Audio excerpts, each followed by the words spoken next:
Olá, pessoal, tudo bem? Sejam bem-vindos à aula sobre redação com foco no Enem. Essa aula é direcionada aos alunos da Escola Estadual Saturnino de Souza e também àqueles estudantes que se interessam pelo conteúdo. Vamos lá! Bom, pessoal, o que nós vamos estudar? Como exercitar e produzir uma dissertação para o vestibular, compreender estratégias de escrita, estrutura e paragrafação, reconhecer os elementos textuais, introdução, desenvolvimento e conclusão. Você é contra ou a favor do incentivo à produção de alimentos transgênicos? Você acha injusto que um negro ou um pobre entre na universidade pública através de cotas? Você acha que o aumento da criminalidade teria alguma relação com a injustiça social? Bom, pessoal, diariamente somos expostos a esses questionamentos ou a tantos outros que nos instigam, pois envolvem fatos socialmente relevantes, como a escassez e a má distribuição de alimentos no planeta, o sistema de cotas e o funil dos vestibulares, a insegurança cotidiana de nossas cidades, entre outros questionamentos.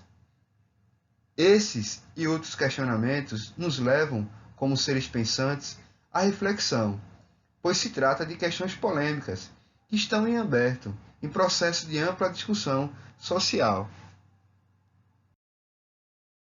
Bom, pessoal, nas aulas de produção textual, tradicionalmente, a escola trabalha com a dissertação. E no Enem, esse tipo textual é exigido ao candidato. Então é importante pontuar as características da dissertação. A primeira delas, e a mais importante, é entender que esse tipo de texto tem dupla natureza: a dissertação e a argumentação. Ele é argumentativo porque defende uma ideia, tese e opinião. Ele é dissertativo porque se utiliza de explicações para justificá-las. O Enem, pessoal, obrigatoriamente exige a produção de um texto em prosa, ou seja, um texto com linhas contínuas, com parágrafos. E os temas, geralmente, são de ordem social, científica, cultural e política. Resumindo, o objetivo desse tipo de texto é fazer a defesa de uma tese, de uma ideia, apoiada em argumentos consistentes, estruturados com coerência e coesão. Coerência, lógica entre as ideias, e coesão, a ligação entre essas ideias. É muito importante, pessoal, respeitar a norma culta da língua portuguesa. Então, gírias, supressões de palavras, expressões orais não são adequadas nesse tipo de texto. Bom, pessoal, além de você elaborar um texto dissertativo argumentativo, o Enem espera que você apresente uma proposta de intervenção social para o problema apresentado no desenvolvimento textual. É bom lembrar que essa proposta deve respeitar os direitos humanos. Mais à frente, em outros vídeos, nós vamos entender e estudar sobre as características da proposta de intervenção social. Vamos ao projeto do texto, né? Então, gente, o texto dissertativo argumentativo utilizado no Enem, ele é disponibilizado para que o candidato realize entre 30 linhas. Então, um modelo para distribuir bem o seu texto e você conseguir colocar a sua tese, os seus argumentos, desenvolver, apresentar uma conclusão e também uma proposta de intervenção, é aconselhado que vocês coloquem 4 parágrafos. Vou colocar uma caneta aqui para a gente marcar os parágrafos. Então, esse primeiro aqui, gente, tá aqui a caneta, a cor amarela aqui, vocês vão fazer a introdução. Então, na introdução, vocês vão contextualizar a sua redação, apresentando aí uma menção de um livro, uma música, apresentando um acontecimento histórico. Depois vocês vão colocar o tema, né, como está aqui, o tema importante. Na folha de rascunho, você colocar lá em cima qual é o tema, para você não esquecer nenhum detalhe, entendeu? Depois que você colocar o tema, vocês vão apresentar é a tese, que é a sua opinião. Com a tese, os dois argumentos para você desenvolver no segundo e no terceiro parágrafos. No segundo parágrafo, você vai desenvolver o argumento 1. E no segundo, no terceiro, no caso, vocês vão desenvolver o 2. Aqui no último parágrafo, vocês vão utilizar para fazer a conclusão das ideias e também, pessoal, vai apresentar aqui a proposta de intervenção social. Lembrando, a introdução com 5 a 7 linhas, mais ou menos, o desenvolvimento 1 e o 2 de 8 a 10 linhas cada, e por último a conclusão de 5 a 8 linhas. Lembrando, gente, que é importante não rasurar a folha de resposta, não amassar. Caso você venha errar, você passa um traço simplesmente na palavra e copia ao lado. Não façam bagunça nesse layout aqui de folha de resposta, porque a primeira impressão é aquela que fica, né? Então é importante você apresentar de maneira legível, de maneira organizada o seu texto. Então, eu coloquei aqui embaixo a dupla natureza do texto dissertativo e argumentativo, só para a gente lembrar, né?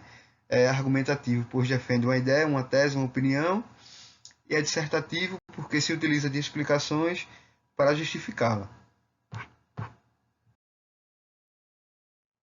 Qual o principal objetivo do texto dissertativo e argumentativo?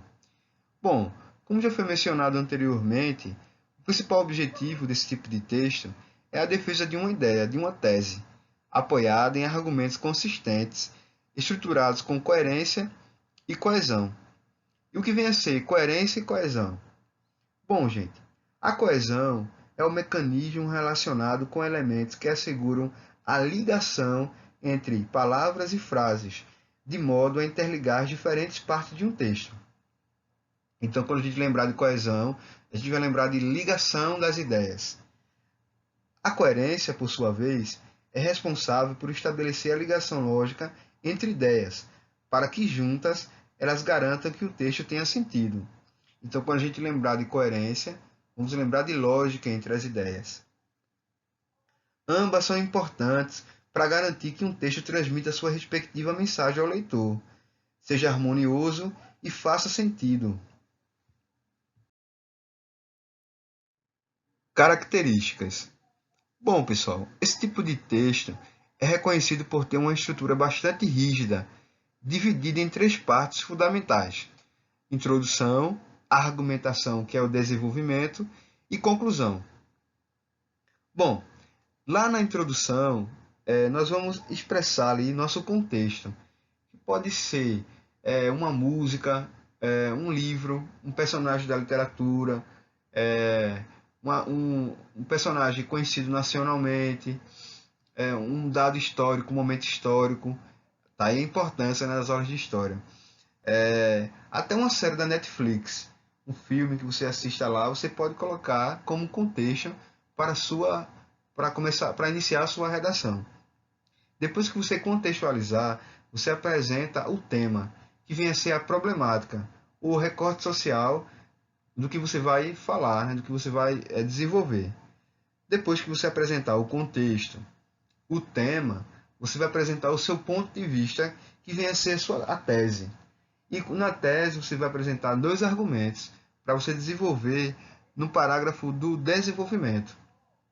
Então, os argumentos, eles funcionam como recursos para você defender sua tese, gente.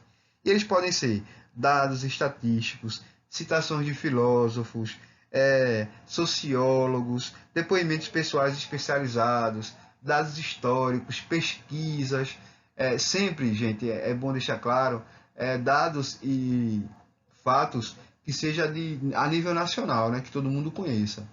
Não vamos colocar um exemplo da nossa rua ali na redação, né, porque possivelmente você vai perder ponto porque não se conhece, né, não se conhece o seu vizinho, o examinador não conhece o seu vizinho.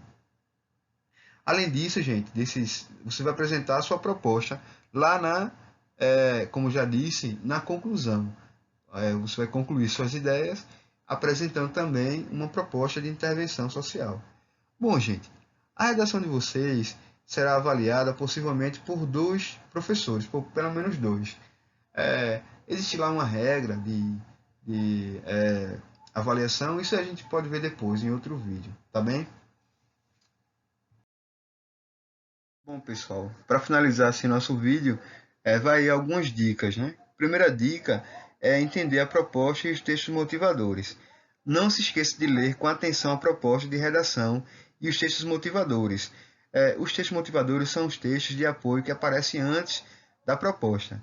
Desta maneira, você compreenderá bem o que está sendo solicitado e não fugirá do tema, porque fugir do tema, a nota é 0, gente, da redação. Preste atenção. Dica 2 é a criatividade. Então, evite ficar preso às ideias desenvolvidas em textos motivadores. Elas foram apresentadas apenas para despertar a sua criatividade e uma reflexão sobre o tema. Ou seja, crie argumentos novos, mostre que você sabe mais do que apenas copiar uma ideia já apresentada. Gente, todos os candidatos eles vão receber os textos motivadores. Então, os textos motivadores são lugares comuns, né? Então você deve procurar mostrar que utilizar a sua criatividade, na verdade, para chamar a atenção do seu examinador. Dica 3. Não copie. Por favor, gente. Não copie trechos dos textos motivadores. Lembre-se de que eles foram apresentados apenas para despertar seus conhecimentos, não para você tirar uma cópia. Dica 4. Reflexão. Então, reflita sobre o tema proposto para decidir como abordá-lo, qual será seu ponto de vista e quais os argumentos que você vai utilizar para defendê-lo. Então, é interessante lá no rascunho você colocar já com a sua tese, qual é a sua tese, os argumentos que você vai utilizar para você desenvolver. E tem um norte, né, para resolver o problema ali na proposta de intervenção. Reúna as ideias, como já disse, né? Reúna todas as ideias que ocorrem sobre o tema, procurando organizá-las em uma estrutura coerente para usá-las no desenvolvimento do seu texto. Dica 6. Desenvolver. Desenvolva o tema de forma consistente, de modo que o leitor possa acompanhar seu raciocínio facilmente, o que significa que a progressão textual é fluente e articulada com o projeto do texto. Dica 7. Tópico frasal. Lembre-se de que cada parágrafo deve desenvolver um tópico frasal, ou seja, uma frase-chave que deve ser o carro-chefe da ideia apresentada num parágrafo. É recomendado que você comece o parágrafo com um tópico frasal. Dica 8. Coerência. Examine com atenção a introdução e a conclusão para ver se há coerência entre o início e o fim do texto. Ou seja, garanta que você defende os mesmos pontos apresentados no começo até o fim da redação. Dica 9. Os corretores, pessoal, também querem conteúdo de você. Por isso, utilize informações de várias áreas de conhecimento. Daí a importância, né, das aulas de história, sociologia, filosofia, literatura, né, o que você tem visto em documentários, em reportagens, em filmes, em séries, em leituras extraescolares, né, demonstrando que você está atualizado em relação ao que acontece no mundo. Dica 10. Clichês. Evite falar o que todo mundo já sabe. Não aposte em reflexões previsíveis, aquelas frases prontas, né? Que demonstram um pouco a originalidade no desenvolvimento do tema proposto. A dica 11 é a fuga do tema, né? Mantenha-se dentro dos limites do tema proposto, tomando cuidado para não se afastar do foco. Cuidado, pessoal. Esse é um dos principais problemas identificados nas redações. Nesse caso, duas situações podem ocorrer: a fuga total ou parcial ao tema. E para finalizar, a dica 12, né? Ou as dicas, né? Que são várias. Bom, use sempre a letra legível. O examinador não fará esforços para entender sua letra. Tenha cuidado com sua folha, mantenha limpa e não a amasse. Faça a marcação de parágrafos de forma bem nítida. Use 2 ou 3 centímetros da sua margem. Procurem mantê-los alinhados Eu sempre digo aos alunos que eles coloquem o dedinho, né? O dedinho midinho da mão para fazer o dedinho space. Justamente a linha vertical, você coloca o dedinho, você demarca ali o seu parágrafo. Claro que quem tem dificuldade de visualizar e escrever já um parágrafo, né? Quem tem já hábito, então não precisa. Então, faça a diferenciação entre maiúsculas e minúsculas de forma bastante clara. Jamais exceda o número de linhas pedidas como limite. São 30 linhas. Fique dentro das 30 linhas, por favor, pessoal. Lembrando outra coisa, né? A sua redação só será corrigida se ela tiver no mínimo 8 linhas. Nunca ultrapasse as margens, nem à direita nem à esquerda. Sempre dentro daquele quadrado, né? Nem a música ado a ado, cada um no seu quadrado. Por favor, não saiam daquele quadro ali da folha de resposta. Então, evite rasuras e borrões. Se errar, façam como com esse modelo aí, né? Com um traço simples, anule seu erro e reescreva. E aí, galera, uma motivação, né? Os problemas existem e nada é fácil, mas com força e determinação tudo se realiza. Não desista, né? Vamos arregaçar as mangas, fazer nossa parte, que tudo passa. Bom, pessoal, acabou nossa aula, nossa primeira aula, né? Espero que tenha é, elucidado, né, algumas questões, né, algumas dúvidas de vocês. Caso tenha alguma dúvida, entre em contato comigo no e-mail, nas minhas redes sociais. Aqui está as referências, né, dos sites que eu utilizei para bolar esse vídeo. Espero que gostem. Até a próxima.